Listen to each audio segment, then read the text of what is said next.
Uh, can you give me Dr. Niyati also in the spotlight, please?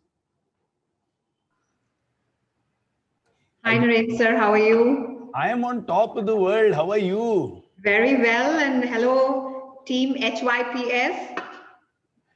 So it's my honor that I'm here talking to all of you. Niyati, it is so beautiful to have you with us. So Okay, Naren ma'am. sir is taking a little break, and I must welcome you, Niyati ma'am, to this Thank you. special High Performance Youth Summit. This is me, Parul Pandey, and along with Naren sir, we will be connecting with you. So Thank you. the students are saying a very good morning to you, and they're appreciating how you look and the work that you have done. So Niyati ma'am, when we talk about spreading joy, spreading love through education, education की importance क्या है और क्यों है? First of all, good morning, everyone, whosoever is listening. Um, I'm Dr. Niyati Chitkara, and I'm a teacher at heart. And education की importance जो है वो हमारी life में इसलिए है because it helps us to become a better person.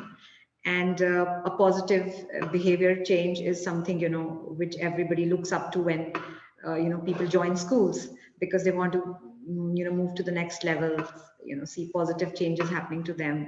So education की importance हर चीज में है. And it is said that if you want to give something to your children, the biggest investment is education, because that's one thing which will always remain with you. It is irrespective of any market upheaval that happens, जैसे COVID आ गया, but education was always there. So I think the only thing that helps you to sustain and fight your battles in life and obstacles in life is education. Narendra sir ने आज काफी battle face कर लिया technical issues के साथ. Narendra sir, I hope you won the battle and the stage is all yours. Thanks a ton. So Niyati, welcome to this beautiful High Performance Youth Summit. Thank you. Thank you. एक छोटी सी बात पूछता हूँ शुरुआत में. What made you say yes? Because I assume that there are a lot of things on your plate. You are a very, very busy lady. You run a large organization, and taking time out is not always easy, and that too on a working day and a working time. So, क्या था वो जिससे आपने हाँ बोला? I think the youth part of the summit is something which was very exciting, because somewhere, youthfulness in youth is something that has always intrigued me. And I think this 2020, your title says HPYS 2020. So this 2020 is very interesting because it's full of challenges. And I think youth is all about dealing with challenges and coming out of those challenges and solving problems. So I think that's one thing which really excited me. Oh, beautiful. Thank you. Uh, Tell us a little about your work at Chitkara. What does Chitkara do and what's your role over there? So Chitkara, basically, I come from an organization which has two universities, one in Punjab, another in Himachal Pradesh, and two international schools. So I take care of school education, and I'm a principal in one of the schools. And the best part about Chitkara is, the full form of Chitkara is, Chit Jamakara, which is like, जिस चीज में आपका मन लगे. So that is what is, something, doing things with your heart and soul involved is what Chitkara is all about. And I primarily take care of school education, and we've tried. So I started this, me and my team, of course. We started the school 15 to 17 years back, and we had no idea how schools were run. So जब आपको कुछ नहीं आता, फिर आप क्या करते हो? आप research करते हो. So that's what we started doing. We started looking for the best schools across the country, overseas, in our region. And we were very clear, we will not copy anything, and we will build a different school. So that's how the journey started. And so instead of building a K to 12 school, we've built a reverse school, which is university to K. तो ऐसा school जो help करे life आसान करने में, job दिलाने में, employability focused ho, so research oriented ho. So that's what we've come up with. Wow, brilliant. I, I have a dear friend of ours, Sri Sunil Handa, who stays in Ahmedabad. Who runs a school called Eklavya School. Have you heard about that school? I have heard about the school. Yes, So I heard the name. you know how it came about? No, sorry, I have no idea. So he was the owner of a beautiful company called Core Parental, sold it for 1200 crores. Each brother got about 600 crores. There were two Hmm. brothers. Hmm. Then he said, I want to dedicate myself to education. Hmm. वो IIM Ahmedabad में professor भी हैं. तो Hmm. उन्होंने अपने सब बच्चों को एक लेटर लिखा कि हम्म. अगर कोई भी हम्म. 25% सैलरी में मेरे पास 2 साल काम करने के लिए तैयार है Hmm. और कुछ बिना पूछे मेरे साथ काम करने के लिए तैयार है कि मैं क्या काम कराऊंगा, Hmm. लेकिन 2 साल पागलों के जैसे अपने को काम करना पड़ेगा और जीना पड़ेगा, तैयार है तो आ जाओ. Hmm. And he said, unfortunately, 5 of them replied saying yes. Okay. And with them, these 5, they traveled the whole world for 2 years. Hmm. They went and stayed in London in Eton for about 2 months. Right. Eton is a place from where 40% of Supreme Court judges, 30% of prime ministers have come. तो उन्होंने एक research किया कि ये जो schools हैं world में जहां से बेस्ट लोग निकलते हैं, क्यों निकलते हैं? I mean, is it because of the kind of students who come? Is it the teachers? Is it the infrastructure? Is it the medium? Is it the structure? And learning from that, he created Eklavya School in Ahmedabad. Wow. So बहुत बहुत Great. अच्छा experience और exposure था. कभी अगर जाने की इच्छा हो तो बताना. I will. Sure. You You know, we love seeing schools, so we Ah. definitely want to. Definitely. Beautiful. आपने एक बात कही, team work. Right at the beginning, you said me and my team created this, and in the Right. beginning we didn't know anything. Yeah. So there are two parts now. A team is as good as the leader, and the leader is as good as the team. Hmm. So now you are the leader of the team. तो आप एक अच्छे team member में क्या ढूंढते हो और क्या खोजते हो? मुझे लगता है कि ना जो टीम होती है वो एक फैमिली की तरह होती है. हाँ. एंड सारे फैमिली मेंबर्स सेम नहीं होने चाहिए. They should be different, because only then you can offer a lot of variety. हाँ. And you learn to deal with different kind of temperaments. So I think team worker ऐसा होना चाहिए जो अलग हो, जिसके पर्सपेक्टिव्स अलग हो. So that you're not listening to the same thing every time, same kind of perspectives every time, because then your growth stops. मुझे लगता है कि वो चीज जरूर टीम में अलग होनी चाहिए. और टीम मेंबर का विजन कॉमन होना चाहिए. There should be something common as well. तो ये ना हो कि आप कुछ बोल रहे हो, वो कोई और अलग दफली बज रही है, so that doesn't work together. So मुझे लगता है कि टीम मेंबर्स सेम भी होने चाहिए in terms of vision, but yet variety is the spice of life. Beautiful, brilliant. Our family is running a huge educational initiative. Right. Success makes some people arrogant. Success makes some people complacent. Comfort में चले जाते हैं. And it's very rare that we find success bringing in humility at the same time retaining ambition and drive. From what I hear from Jyotsna and Amit, my two colleagues over here with whom we have put this thing together, they say with very deep conviction that in this entire family of Chitkara, there is tremendous humility, at the same time huge ambitions. तो ये कैसे करते हो आप? मतलब क्या philosophy है जिसकी वजह से ये संभव हो पाता है आपके लिए? I think it percolates from our founders. They are teachers. They've spent their life in government schools, and then eventually in government universities, and then they started their own ventures. So जब आप बहुत ही basic से start होते हैं तो कहीं ना कहीं आपको लगता है कि आपके पैर जमीन पे ही रहने चाहिए. बहुत हवा में उड़ के कुछ मिलता नहीं है फ्रैंकली. और दूसरा ये कि जब तक आप बेसिक लेवल पे काम नहीं करते और लोगों के दिल को नहीं छूते, वो बड़ी चीजें आई थिंक करना लाइफ में इम्पोर्टेंट नहीं है, बट वो छोटी छोटी चीजें करना इम्पोर्टेंट है. वो छोटी छोटी हैप्पीनेसेस जो हैं वो बड़ी हैप्पीनेस में कन्वर्ट होती हैं. तो मुझे लगता है कि ये जो चीज है ना, it comes from our founders, and वो टीचर्स रहे हैं और वो आज भी टीचर्स हैं. आई थिंक हमारी फैमिली के लिए सबसे बड़ी एक्साइटमेंट है जब एक ऐसे परिवार के बच्चे को जॉब मिलती है जिसके पेरेंट्स ने लोन लिया है या बहुत डिफिकल्टी से एजुकेशन को स्पॉन्सर किया है, जब उसके घर में अपॉइंटमेंट लेटर जाता है. I mean that's the biggest kick of our life. So I think ये चीज वी फील, बिकॉज हमें समझ में आता है कि कितनी दिक्कतें हैं, उसके बावजूद पेरेंट्स बच्चे पढ़ते हैं, and all stratas of the backgrounds from where students come from, and at times you really feel that जितना भी कर रहे हैं वो कम है. It is like that. So मुझे लगता है it comes from our founders. And अगर हम humility exhibit नहीं करेंगे अपने actions में, अपने life में, what are we going to teach children? फिर बच्चों को ऐसे ही lecture दे देने में कोई फायदा नहीं है. It's all a waste of time then. So you cannot preach unless you follow yourself. Yeah. No, Niyati, to be very, very frank and honest with you, we have found that while the beginners, while those who have started an initiative might Right. remember their roots because they came from very, very humble backgrounds. मतलब Right. कभी-कभी 2 वक्त की रोटी भी नसीब नहीं है. Yeah. लेकिन अगले जनरेशन जो आती है ना, उनको शायद वो चीज ध्यान में नहीं है. They are born with that proverbial silver spoon, golden spoon.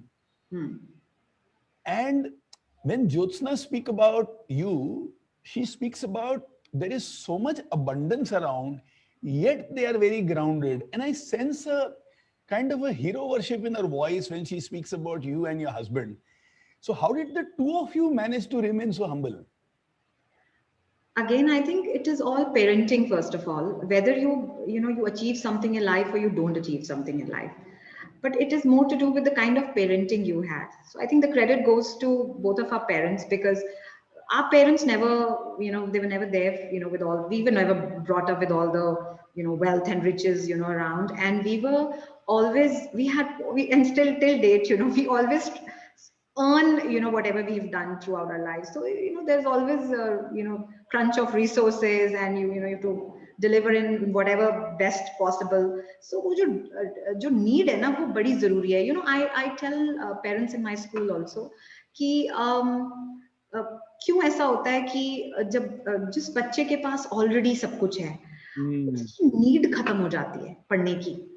तो बहुत, और जो बच्चा दिक्कत में पढ़ रहा है, उसके पास किताबें नहीं है, या उसके पास स्टडी रूम नहीं है, या उसके पास रिसोर्सेज नहीं है, उसको एक ही चीज है जो ड्राइव कर रही है और पढ़वा रही है, वो है नीड.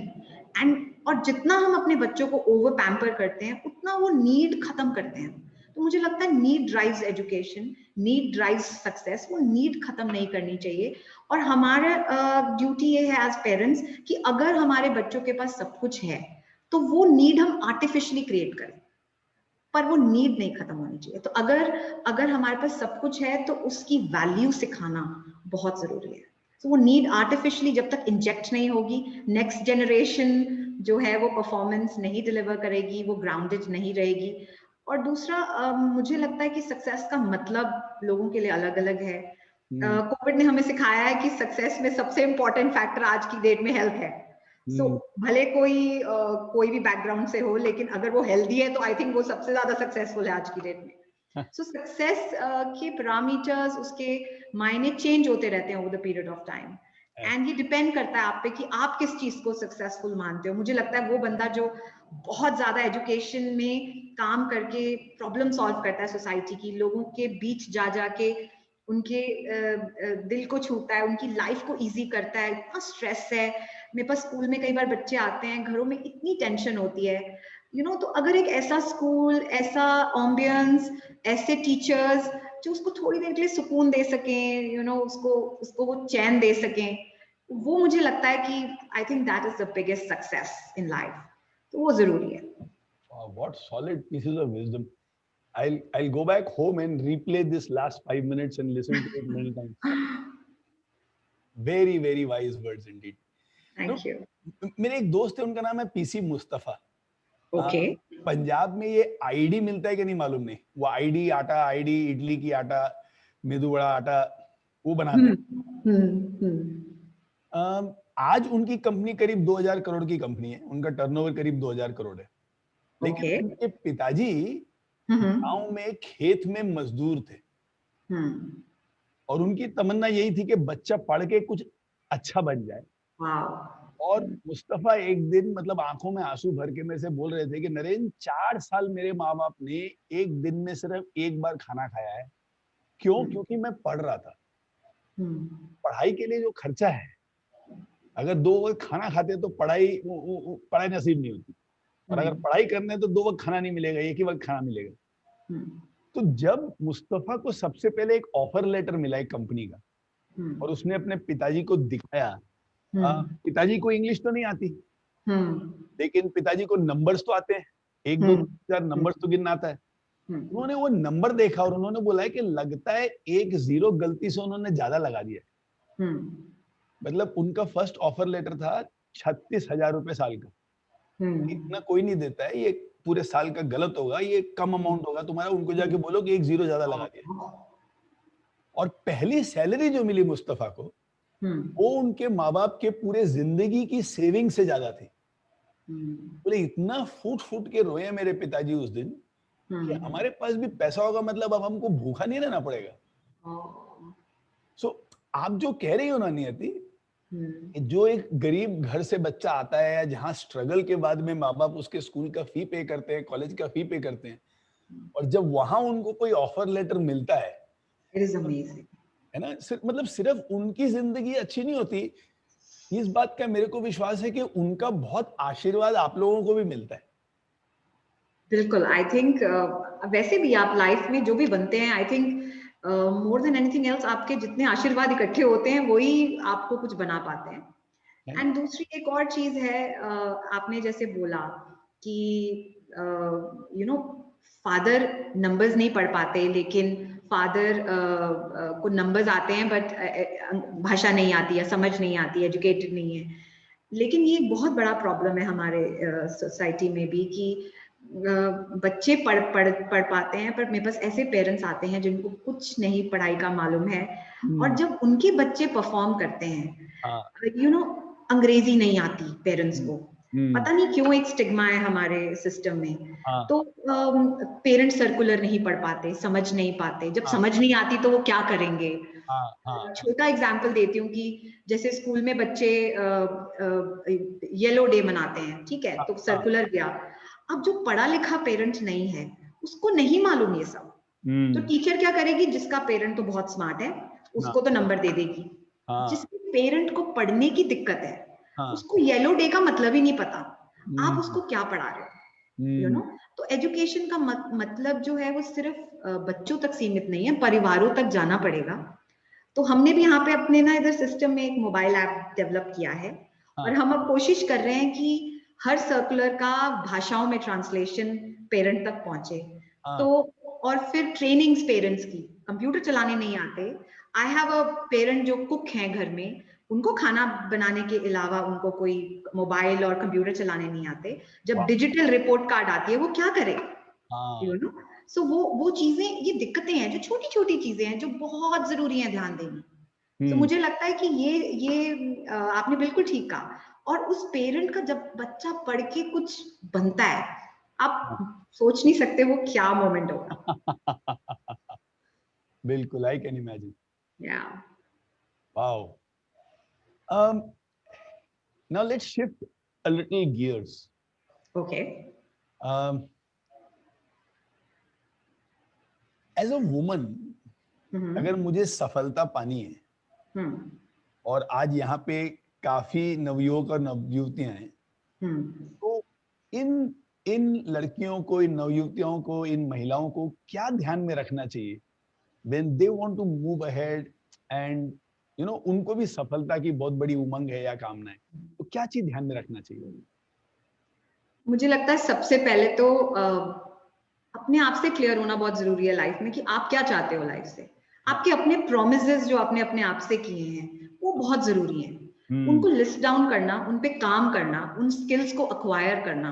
यू नो, लोग बातें करते हैं हमें ये बनना है, हमें वो बनना है, पर उसके बाद वो छोड़ देते हैं चीजों को। ना वो प्रैक्टिस करते हैं, ना वो ट्रेनिंग्स लेते हैं, ना वो उसके रेलेवेंट एजुकेशन या short term long term courses करते हैं। तो पहले तो अपने आप से जो इंसान एक प्रॉमिस करता है, जब हम इस दुनिया में आते हैं हम कुछ प्रॉमिसेस करते हैं अपने आप से, वो अपने आप पे उन प्रॉमिसेस पे टिके रहना। हम नहीं टिकेंगे तो दूसरे कैसे हम पे विश्वास करेंगे?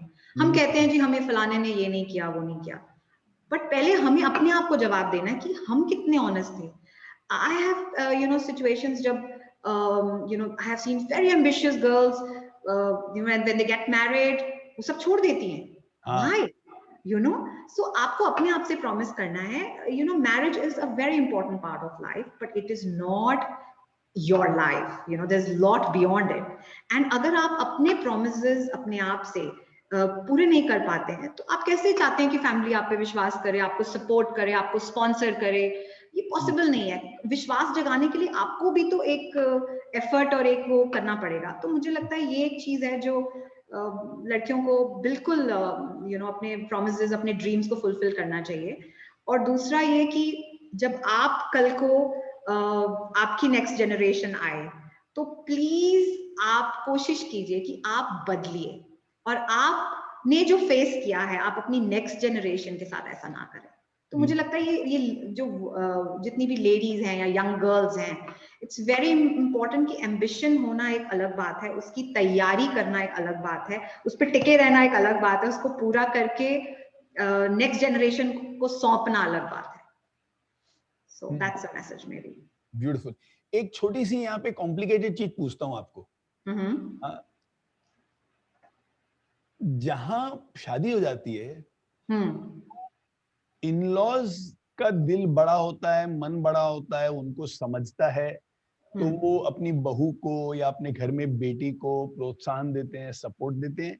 या ऐसा भी होता है कि इन-लॉज क्लोज्ड हैं या न्यूट्रल हैं और एक तरीका है जिससे उनको भी मनवा लिया जाए, उनको भी समझा लिया जाए. तो मतलब हमारे हाथ में है क्या, महिलाओं के हाथ में है क्या? महिलाओं के हाथ में बहुत कुछ है एक्चुअली, बिकॉज आई थिंक महिलाएं जितनी हैं वो 2 परिवार चलाती हैं. I think we should be so happy about the fact that we have 2 families to run and take care of. तो पहली चीज तो ये. और दूसरी, I think whether it's your in-laws और your parents, in-laws are rather your parents in a very very different way, because वो ज्यादा टाइम आई थिंक एक जो लेडी है वो अपने in-laws के साथ स्पेंड करती है. If you see the conscious years of her in life period, if you analyze that, तो उस केस में भले पेरेंट्स हो या in-laws हो, you should have that spark in you ताकि वो कन्विंस हो सके. आपको उनको कुछ ऐसा तो यकीन दिलाना पड़ेगा कि देखिए मैं ये करना चाहती हूँ और इससे मेरी लाइफ खराब नहीं होगी, मेरी प्रायोरिटीज बैलेंस्ड रहेंगी. वर्क लाइफ बैलेंस की तसल्ली देना बहुत जरूरी है, because obviously it is a family setup, a lot of responsibility on a women's shoulder. और हमारे इधर क्या है कि हम लोग तैयारी नहीं कराते फ्यूचर रोल्स के लिए, हम लोग तैयारी नहीं कराते, हम एक ही दिशा में चलते हैं. अगर हम पढ़ाई कर रहे हैं तो हम सिर्फ पढ़ाई कर रहे हैं, तो जबकि हमें मालूम है कि फ्यूचर में हमें बहुत कुछ करना है, हमें घर भी चलाने हैं, परिवार भी चलाने हैं और हमें काम भी करना है. तो वो सभी की तैयारी जो यंग इयर्स होते हैं, स्पेशली पोस्ट टीनेज इयर्स होते हैं, उसमें जरूर स्टार्ट होनी चाहिए, बिकॉज बाद में एवरीबडी फेसेस डिफिकल्टीज. मुझे ये लगता है कि in-laws are parents too, so the approach is similar. Absolutely. Now, if the audience has any questions, you can start thinking about those questions and keying it. I have a few more questions for Niyati, which I'm going to ask her. Niyati, your life rotates around children. Right. In school, definitely, and you have a family whose life rotates around, let's say, the youth. Right. ये youth में आपको आज के दिन क्या चीज दिखता है जिससे आपको बहुत ज्यादा खुशी होती है, और कुछ ऐसा भी दिखता है क्या जिससे आप थोड़े मायूस होते हैं? यूथ में मुझे आज के दौर में the Googleness of youth is something which really excites me. They look for perspectives, they search perspectives. That's the best part. ये नहीं कि किसी ने कुछ कह दिया तो मान लिया. That is one thing which I really like, because एक चीज के इतने नजरिए हो सकते हैं, एक टॉपिक के इतने नजरिए हो सकते हैं. तो वो मुझे लगता है that Googleness is something which is the best part of this generation. But one thing which is very scary is कि ये generation hearsay पे बहुत believe करती है. Twitter पे कुछ चला तो they start believing in that. So research element जो है वो इस generation में अगर नहीं आया तो ये जो पर्सपेक्टिव्स का वॉर है, परसेप्शन बिल्ड करना, व्हाट्सएप यूनिवर्सिटी पे कुछ भी बिना सोचे फॉरवर्ड कर देना, प्लेजरिज्म का ध्यान नहीं रखना, कुछ भी किसी का कॉपी करके इधर उधर कर, ये चीजें जो हैं ये थोड़ी सी मुझे स्केयर करती हैं, to be very honest. But जो इनकी क्रिएटिविटी है, जो इमेजिनेशन है, जो thinking out of the box है, ये सब I think the youth is really really good at. आज सुबह ही मैंने कोई पोस्ट पढ़ा कि आज के दुनिया में स्ट्रेट फॉरवर्ड किसको बोलते हैं? जिसके पास कोई भी व्हाट्सएप में कोई भी मैसेज आता है, straight they forward. Very well said. That's a new straightforward thing. So somebody has asked a very beautiful question. How exciting, difficult, easy, complicated it is to take leadership at a young age? You know what, when we started our school, we were all very young, and education is supposed to be an area for a gray haired people. मतलब जो जितने बुजुर्ग हैं वो उतने अच्छे wise हैं, intelligent हैं या whatever. So when we started our school, everybody used to come and say कि अरे ये तो सब बच्चे हैं, ये क्या स्कूल चलाएंगे, and you know इतना, and when we started our school, none of us were B.Ed. So हमने B.Ed, M.Ed, PhD सब during the school running की है, और हम आज भी पढ़ते हैं. You know, you can't run a school unless you feel like a student. जब तक आप एग्जाम नहीं देते और डर नहीं लगता, you know, that spirit should not end. तो जब हमें डर लगता है एग्जाम देने में, तो बच्चों को भी लगता है. तो आप अच्छा क्वेश्चन पेपर बना ही नहीं सकते जब तक आप खुद स्टूडेंट नहीं है. तो मुझे लगता है वो यूथफुलनेस बहुत इंपॉर्टेंट है.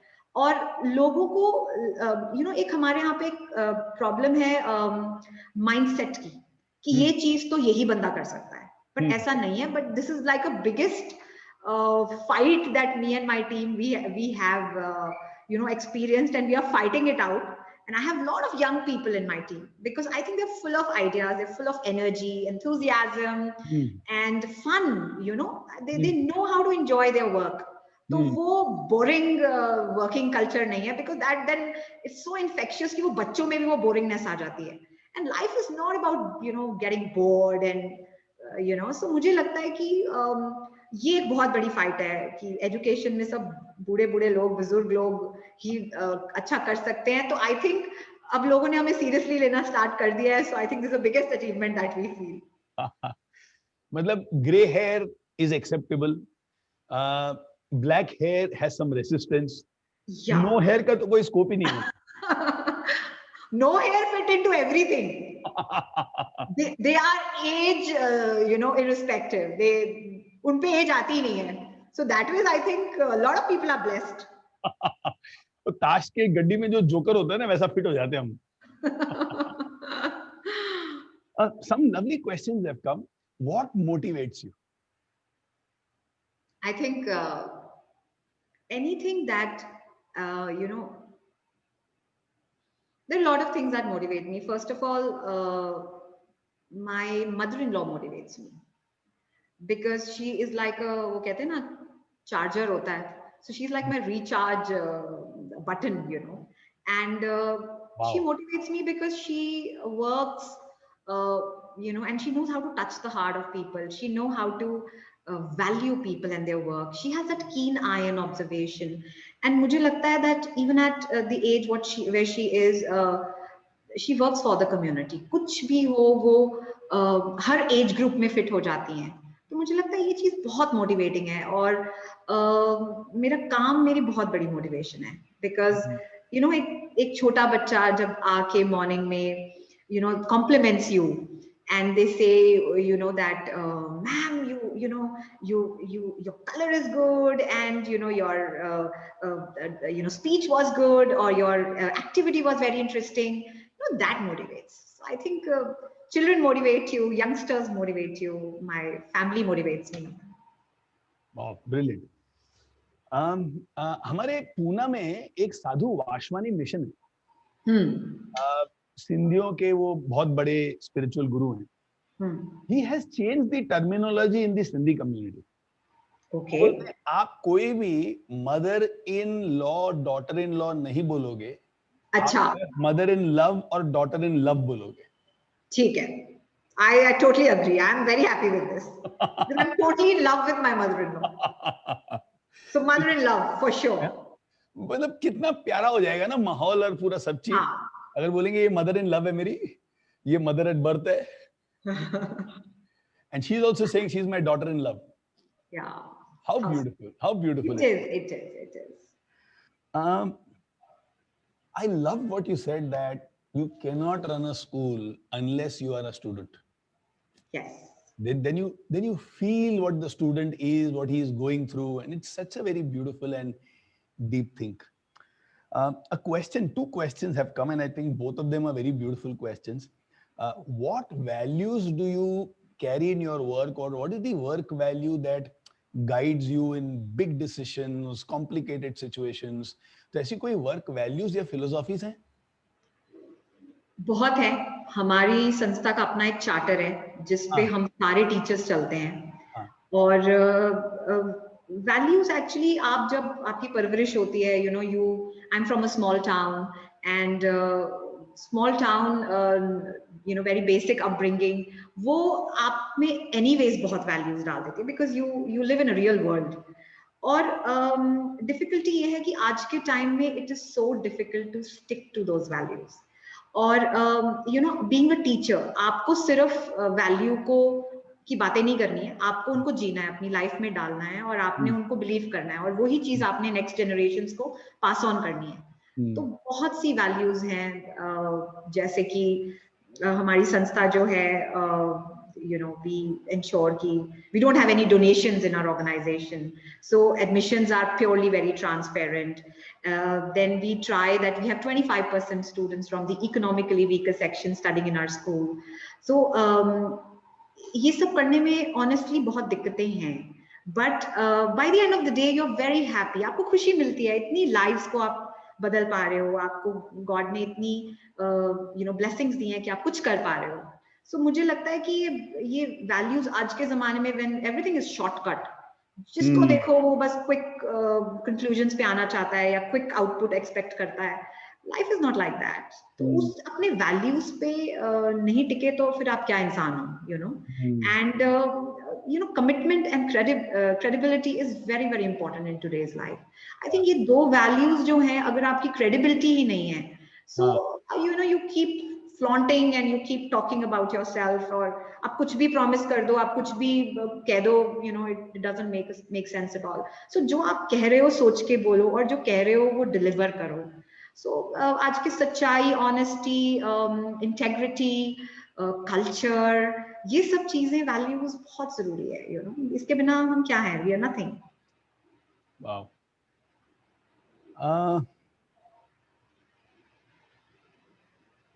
If you were 20 years old today,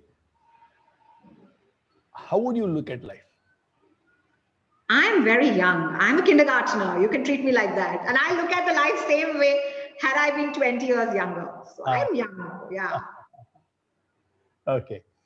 Was there a time in your life when somebody did not believe in you and you had to go through a struggle and then you reached where you wanted to reach? कभी ऐसा मुकाम है आपके जिंदगी में? बहुत है. I think life is full of such kind of situations. As I just mentioned, सबसे पहली चीज तो ये that, you know, I come from a place where at that time girls used to get married very early. And पढ़ता ही नहीं था कोई, जिसको देखो बस the ultimate aim was to get married. वो mindset से fight करना, and even if your parents are very supportive, and my parents have been very very supportive for my education and all, but the society, you know, when a girl is born, everybody says, doctor banega, lawyer banega, you know, teacher banega, whatever. And the day, you know, she starts growing up, you know, the parameters change, and the girl wonders, कि क्या हो गया? अभी तो पढ़ाई की बात हो रही थी, अब suddenly सक्सेस को देखा जाता है थ्रू मैरिज, और सक्सेस को देखा जाता है, for लड़के के केस में देखा जाता है how well settled the guy is. But it is not the case, you know. We are not, you know, world doesn't work in a scripted format कि सब ऐसे ही चलेगा. It is not like that. And वो mindset change करना कि you know, कोई बंदा PhD कर रहा है तो अरे तो PhD करने वाले की तो शादी बड़ी लेट होती है, you know, these kind of things. is a daily fight which so many youngsters, I am sure, they face, and specifically girls. लड़कियों के केस में तो even if they do the best, they top in the university or whatever, but still people will ask, "भाई शादी का बताओ." So the mindset of the community needs to change, and we just can't be judging people. So this is one of the obstacles that I have also faced being from a small town, and no matter how hard I used to work, but everything used to boil down to, okay, whom are you getting married to, and when are you getting married to? So this is something, you delineate from your vision and your promises. So that's one thing. And then even in day-to-day life, running a school, getting that faith of people, helping students, fighting out battles, parents fight with the child's fight. I think it is so much of a turmoil that happens. So there are obstacles, and the life is full of that. So one should keep learning from all this. And also, I think, as I told you, young people cannot run schools, or young people cannot do this or do that, and they're novice and they're inexperienced. But inexperienced को experience नहीं देंगे तो वो हमेशा inexperienced रहेगा. So these are the important points, and इतना important है experienced लोगों को नए लोगों को chance देना, I think, because तभी the youth will have better opportunities. So experience, when people come for interviews and jobs and all, I always say, if you are a novice, this is so good, because आप एक raw slate पे फिर कुछ भी लिख सकते हैं. You're easily, we can train you, we can add value to you, you're not fixed in your thoughts. So flexibility is more. So I think we should hire more young people. We should believe in them, have faith. These are the important things, I think. The biggest obstacles, I think, a lot of youth must be facing till now. आपके पास तो experience ही नहीं है जी, तो हम आपको क्यों रखें? तो फिर अगर आपने मेहनत ही नहीं करनी, तो फिर आप भी हमें मत रखो. So I think it has to have that. The mindset needs to change. This is the biggest obstacle. So Niyati, taking off from what you said, now and then when these obstacles are there, ये जब लड़ाइयाँ चलती रहती हैं, sometimes the ladai is not about am I capable or not, but I don't want to give you an option because of A, B and C different reasons. तो ये जो लड़ाई होती है, उसकी वजह से कभी-कभी इंसान अपने आप को थोड़ा मायूस पाता है, थोड़ा लो पाता है. And in an education world, this might be quite more frequent, because sometimes parents आपको नहीं समझते हैं. आप जो करते हो उसको वो रेसिस्ट करते हैं. Right. नया लाना है तो उनको एक्सेप्टेबल नहीं है. कुछ छोटी सी चीज हो गई, उसके ऊपर थोड़ा बवाल हो जाता है. जैसे मेरी वाइफ जो है, वो आज उनका बर्थडे है, by the way. Oh, happy birthday to her. Now she is a teacher in an IB school called Symbiosis in Pune. She's an art teacher over there. And she says, Naren, if the child falls down and I pick up the child, chances are the parents will say, why did the teacher touch my child? We are supposed to ask permission from the child कि बेटा आप नीचे गिरे हो, मैं आपको छूऊं, आपको ऊपर उठाऊं, क्योंकि ये बच्चों का इशू नहीं है, ये पेरेंट्स का इशू है. तो इतने बार अगर आप कोशिश कर रहे हो कि कुछ अच्छा देना है, बच्चों के लिए कुछ विजन है, कुछ नया एक्सपेरिमेंट करना है जिससे ब्रेक थ्रू हो सकता है, और जिनको फायदा हो वो ही रेसिस्ट कर रहे हैं, और वहां पे जो एक मायूसता आती है, इसको आप कैसे हैंडल करते हो? आई थिंक ये सभी स्कूल, सभी टीचर्स आजकल फेस कर रहे हैं, और ये बहुत डिफिकल्ट और सॉरी सिचुएशन है. बट मुझे एक चीज ये लगती है कि स्कूल भी एक तरीके की पेरेंटिंग है, और आप बच्चे को पाल ही नहीं सकते जब तक आप और टीचर इकट्ठे मिलके उस पे काम नहीं करेंगे. सो मैं हमेशा कहती हूँ, हमारे पास ये एक धागा है, और अगर आप एक सिरा पकड़ के बैठे हैं और दूसरा सिरा आप छोड़ देते हैं, तो वो धागा सीधा नहीं होगा, तो शेप नहीं होगा. तो इसीलिए स्कूलिंग भी एक तरीके की परवरिश है, और जॉइंट परवरिश है, को पेरेंटिंग है. तो मुझे लगता है कि अगर पेरेंट्स को विश्वास नहीं है स्कूल में और अपना बच्चा देने में, तो उनको उस स्कूल में एडमिशन नहीं लेना चाहिए. ये बहुत इंपॉर्टेंट है. एंड आई टेल पीपल कि अगर आपको यकीन है, अगर आपके मन में, फिर ऐसा है ना कि देखिए, बच्चा घर में भी गिरता है, मदर से भी गिरता है. तो अगर कोई ऐसे कर पाएगा तो teacher will never be at ease. और आपको मैं यकीन दिलाती हूँ, कोई भी टीचर कभी नहीं चाहेगी कि उसके बच्चे को चोट लगे। ना कोई जान के करेगा, ना कोई प्लान करेगा या तंग करेगा।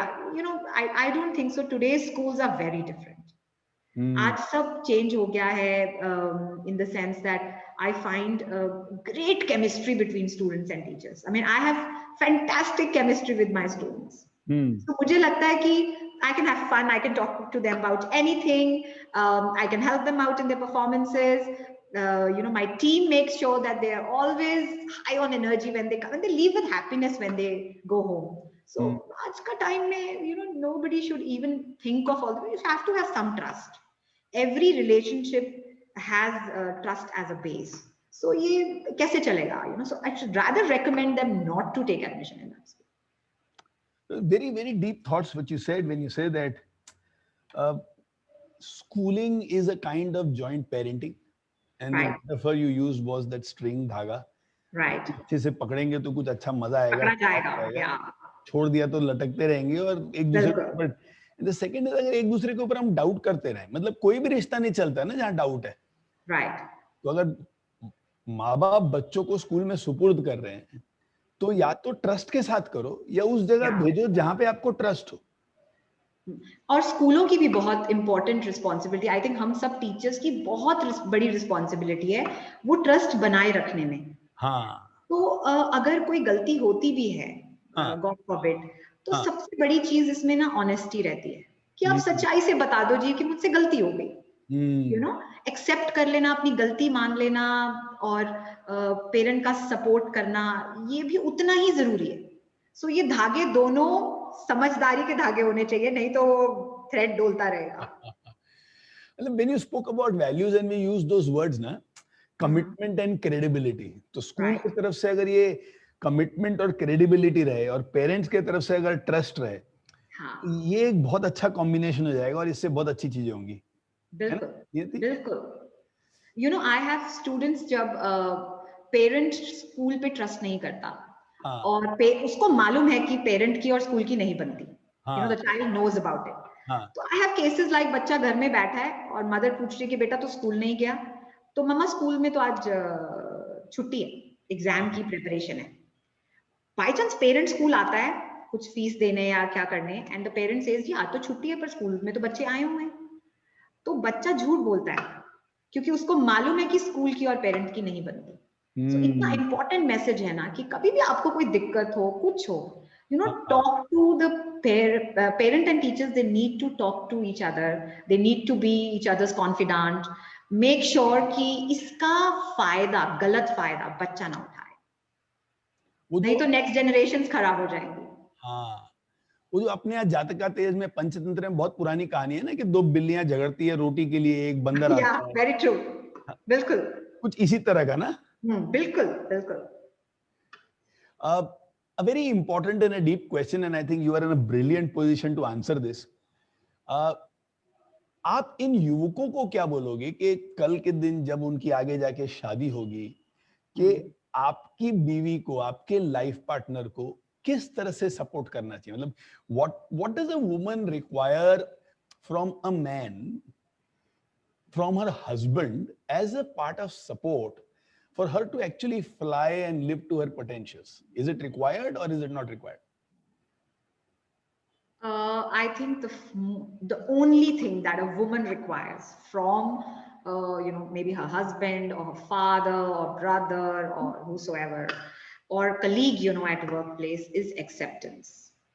You know, that a woman can be more capable, woman can be an achiever, can achieve better than a man, and it is not gender specific. Anybody can achieve. So, you know, we need to get rid of this gender biasness and perceptions that, you know, our society is engaged in. So, acceptance is important, and acceptance hogi, tabhi appreciation hogi, tabhi acknowledgement hogi, tabhi support hoga. So, और कुछ नहीं तो कम से कम acceptance is the most important thing. Rest everything will fall in place, I guess. You have this knack of making very complicated things very simple. And I'm truly glad how you have been able to put light on some very complicated things in a very simple way. So thank you so much for that, Niyati. You know, I have done this diploma in cosmetology during my college days. And since a lot of youngsters are watching this show, you know, I would like to share my experience of how I used to study, and along with that, I used to, participate in a lot of activities during my college days. और जब वो time होता है, जब students अपना time waste कर रहे होते हैं इधर उधर, बेकार की चीजों में, I used to make sure that every minute of my life at that point of time must be very constructive. So मैं क्या करती थी कि जैसे मैं 12th में गई तो मैं 11th के बच्चों को ट्यूशन पढ़ाती थी। Wow. और जब मैं 11th बीकॉम में थी तो मैं उसे एक क्लास पहले वालों को ट्यूशंस पढ़ाती थी घर पे।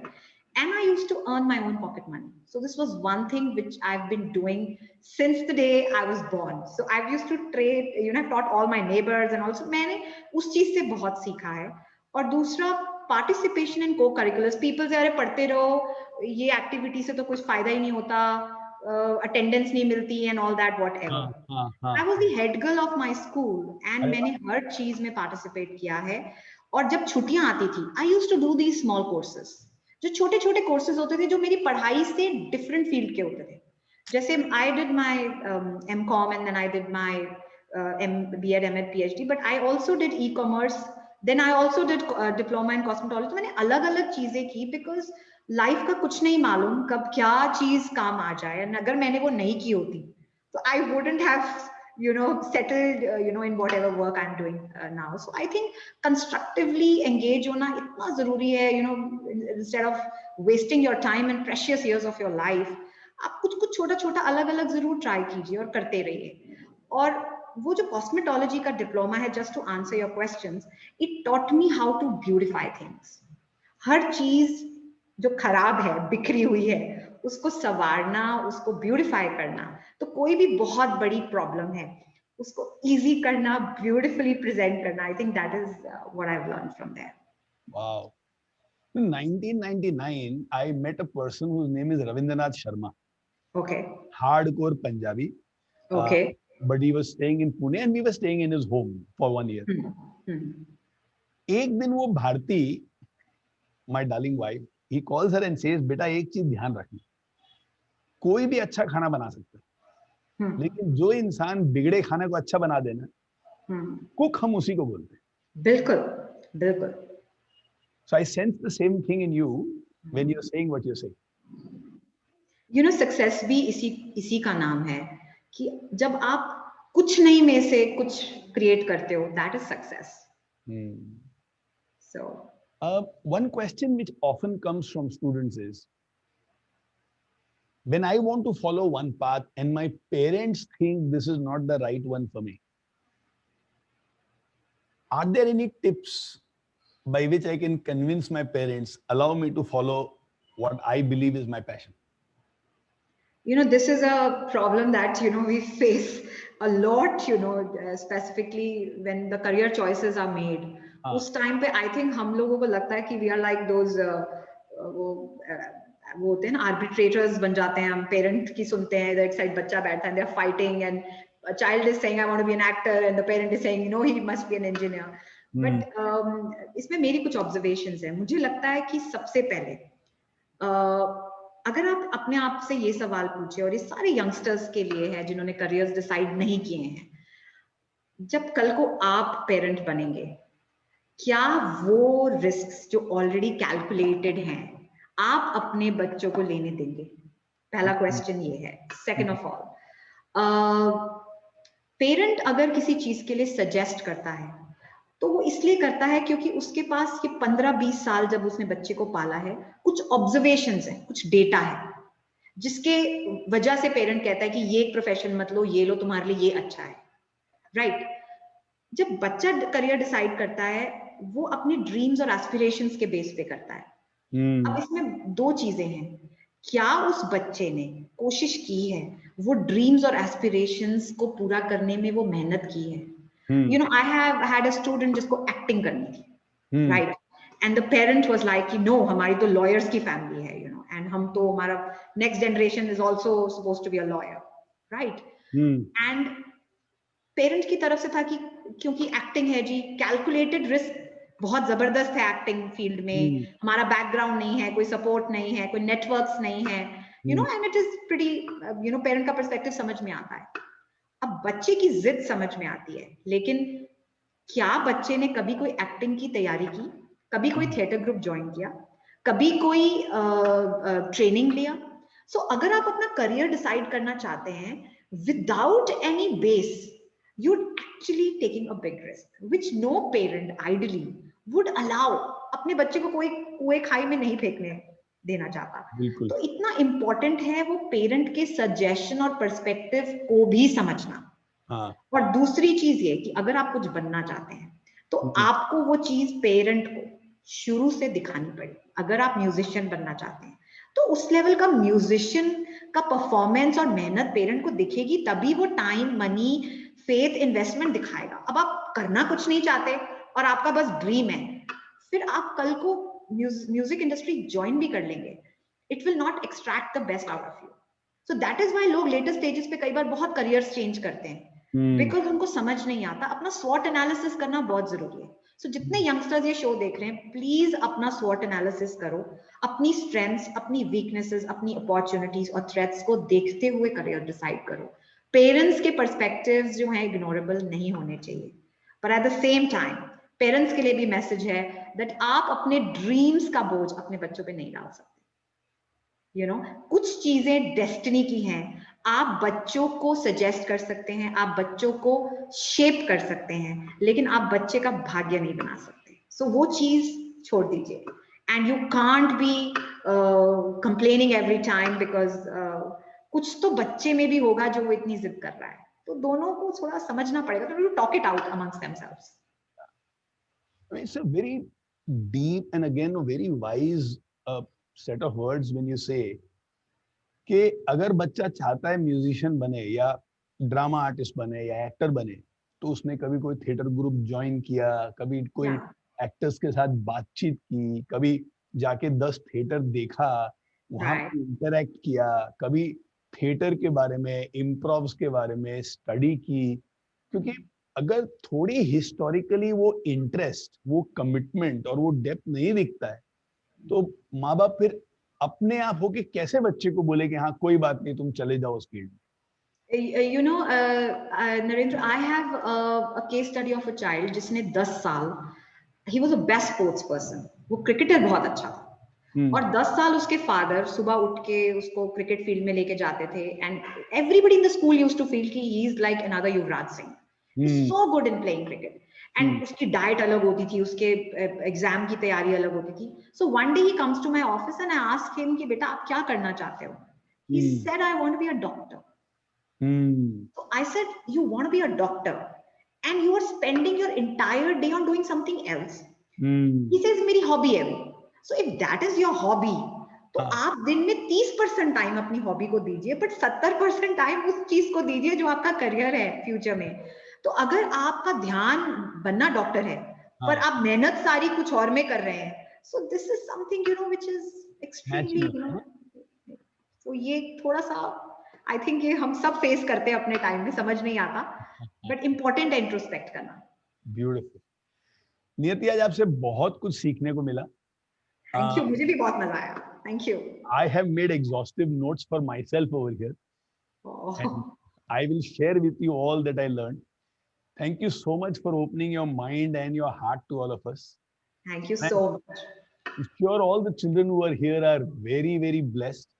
And I can't express in words how much they would have learned, they would have grown, and they would have enjoyed this session. Thank you so much. Thank you. I'm truly honored, really enjoyed.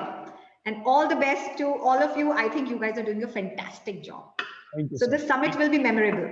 Yes. Thank you. Yes. Thank you so much. Bye. Bye. Bye, Parul. Thank you. Thank you so much, ma'am. Thank you. Bye.